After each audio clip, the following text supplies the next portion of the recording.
quelque chose, s'il tentait quelque chose, celui qui est en toi, qui est plus puissant que lui, va lui dire, mon ami, tais-toi. Il ne faut pas me toucher. C'est ma propriété. Alléluia. C'est ma propriété.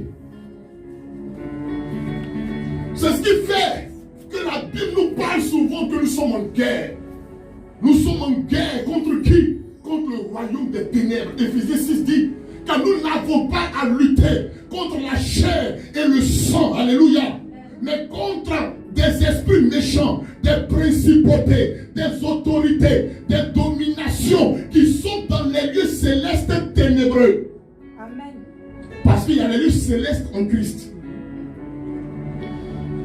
dans lesquels tu as été béni de toutes sortes de bénédictions spirituelles. Alléluia. Gloire à Jésus. Amen. Tu as déjà commencé à faire du bien à quelqu'un? Amen. Tu as déjà commencé à faire du bien à quelqu'un? Amen. Il faut arrêter de trembler. Il faut lâcher toutes tes peurs devant Dieu. Lâche tes craintes. Ton Dieu est le Tout-Puissant.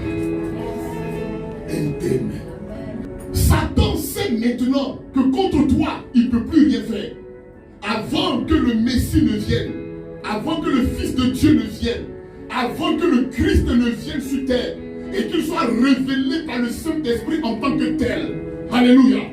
Satan avait la possibilité, la capacité, amen, d'aller accuser les hommes devant Dieu. Amen. Satan, quoi qu'il soit, amen, il soit en mouvement, mais Dieu a réduit les capacités de Satan. Dieu le dit, Jésus le dit, amen.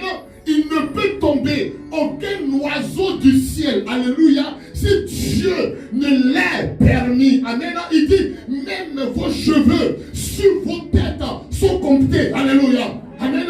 Ça veut dire, tous les détails de ta vie sont pris en compte par Dieu. Et tu ne peux, aucun oiseau, je répète, aucun oiseau ne peut tomber du ciel si ce n'est une question de volonté de Dieu. Et Jésus dit, n'avez-vous pas compris que vous êtes plus important que les oiseaux du ciel? Alléluia. Aucun enfant de Dieu, aucun être humain de façon générale, aucun enfant de Dieu en particulier ne peut mourir, ne peut être touché si ce n'est par la volonté de Dieu.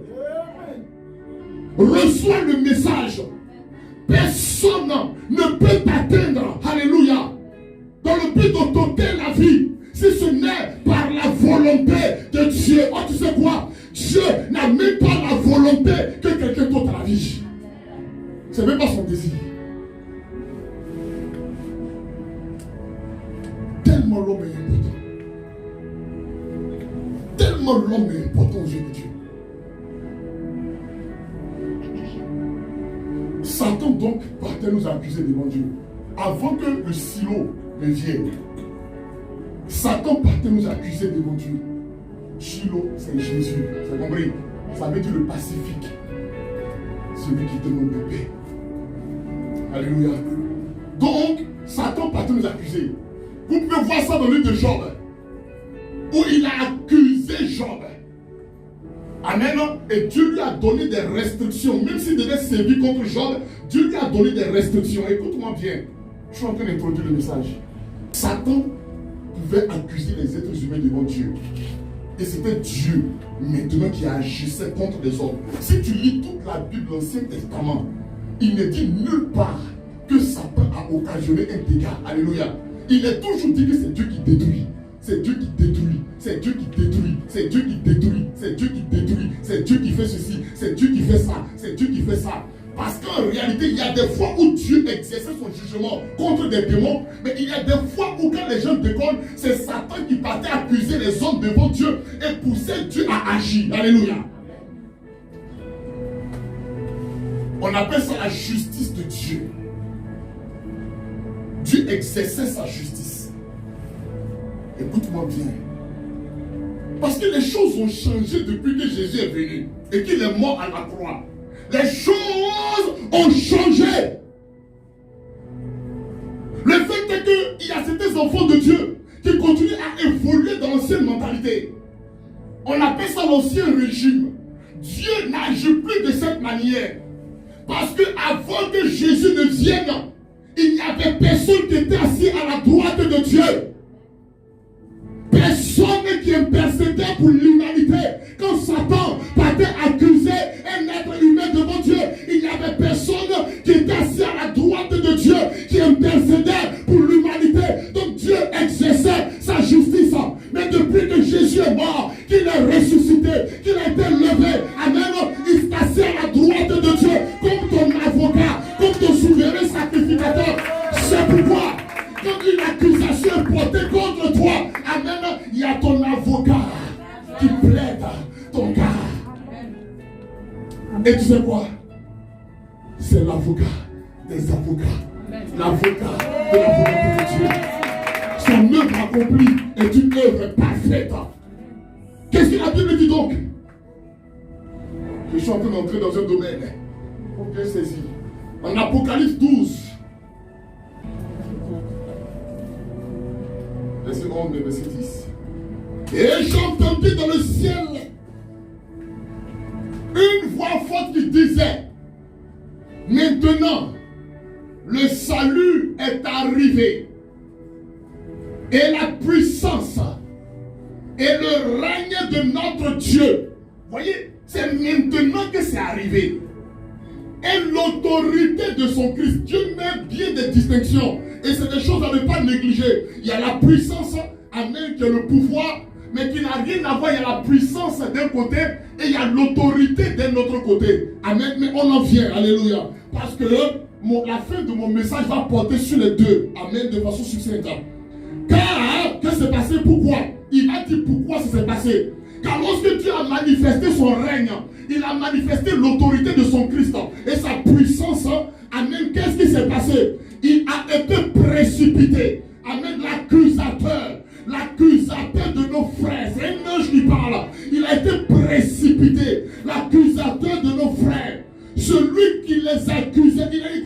Il dit celui qui les accusait devant notre Dieu. Jour et nuit. Je vous ai dit, son accusation était toujours devant Dieu. Il accusait les êtres humains. Toujours devant Dieu. Alléluia. Il les accusait. Il nous accusait. Je n'ai pas envie de me mettre dedans. Car lorsque moi je suis né, Jésus était déjà mort, était déjà ressuscité. Alléluia. Donc je ne suis pas mort dans le temps où Satan partait accuser les êtres humains devant Dieu. Alléluia.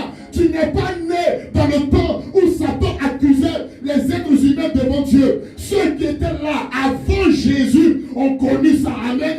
Ils en ont souffert. Alléluia. Amen. Mais nous sommes entrés dans le temps de la grâce, dans le temps de la faveur. Alléluia. C'est là où nous sommes entrés. Voilà Jésus. Satan, c'était auparavant. Il accusait devant Dieu les êtres humains. Amen. Mais qu'est-ce qui s'est passé? Pourquoi je t'ai dit quelque chose s'est passé? Dieu a fait exprès. Il a mis le temps là, amen, au passé. Il les accusait. Il les accusait. Mais parce que maintenant, il ne peut plus les accuser. Alléluia. Pourquoi? Amen. Car ils l'ont vécu. Ils l'ont vécu. Ils l'ont vécu. Amen. À cause du sang de l'agneau. Et à cause de la parole de leur témoignage. Et ils n'ont pas aimé leur vie jusqu'à avoir peur de la mort. Parce qu'auparavant, il n'y avait aucun sang qui était versé. Donc ils pouvaient aller accuser les gens devant Dieu. Sauf que maintenant, tu as vécu qui? Tu as vécu le diable en tant qu'accusateur. Tu l'as vécu. Non pas parce que tu as fait quelque chose, mais parce que le sang de Jésus est versé. Le sang, amen, de Jésus est versé premièrement devant Dieu. Le sang est versé devant Dieu. Dieu a agréé le sang de Jésus. En ayant accepté le sang de Jésus, le sang par lequel Dieu te justifie, par le sang de Jésus, le sang de Jésus qui est versé, tu as été justifié. Je vais t'expliquer tout ça en terre à terre. Amen. Dieu dit que tu as vaincu l'accusateur, celui qui accusait. Nous sommes nés dans cette victoire. celui qui accusait les êtres humains, ceux qui sont nés de Dieu, jour et nuit, et poussait Dieu à agir contre eux. Amen. Eh bien, Satan ne peut plus monter vers Dieu aujourd'hui pour accuser. Parce que le sang de Jésus est tel que Satan ne peut pas entrer là où il y a le sang de Jésus. Satan n'y arrive pas. C'est un secret. C'est un secret, c'est puissant. Satan ne va jamais où il y a le sang de Jésus. Il va jamais là-bas. Amen.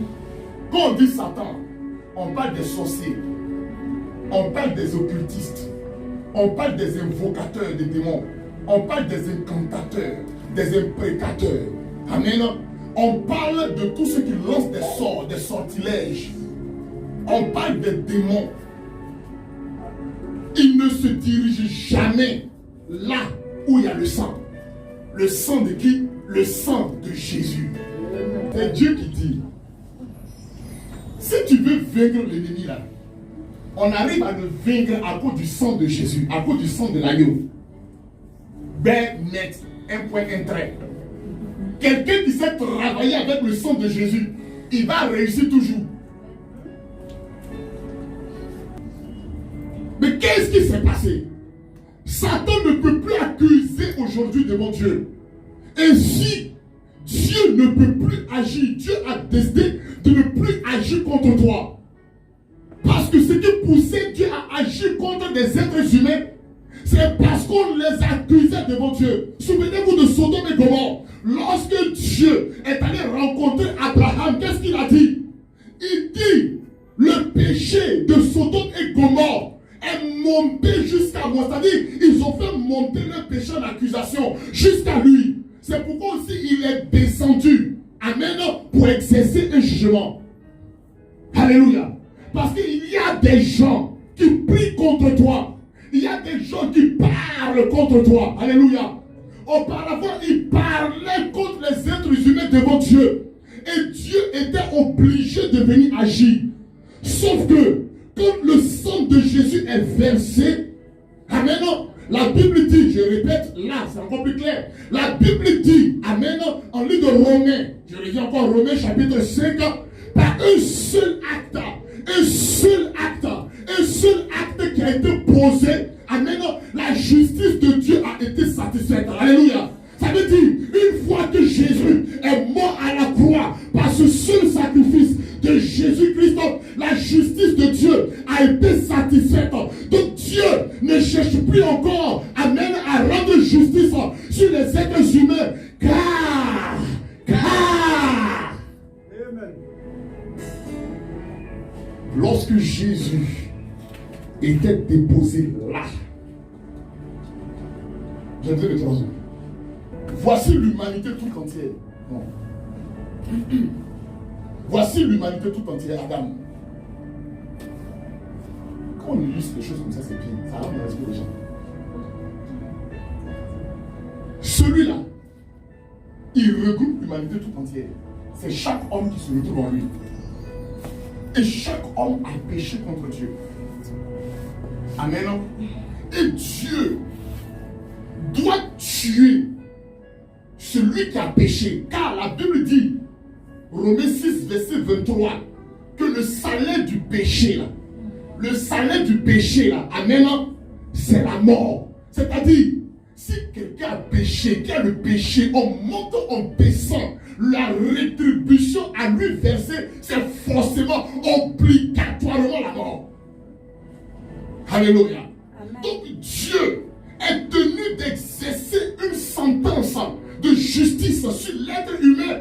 Il doit mourir, l'homme doit mourir, car Dieu ne déclare jamais innocent le coupable. Si tu es coupable devant Dieu, là, tu es coupable. Va où tu veux, tu restes coupable, il ne va jamais t'innocenter. Parce qu'il est juste.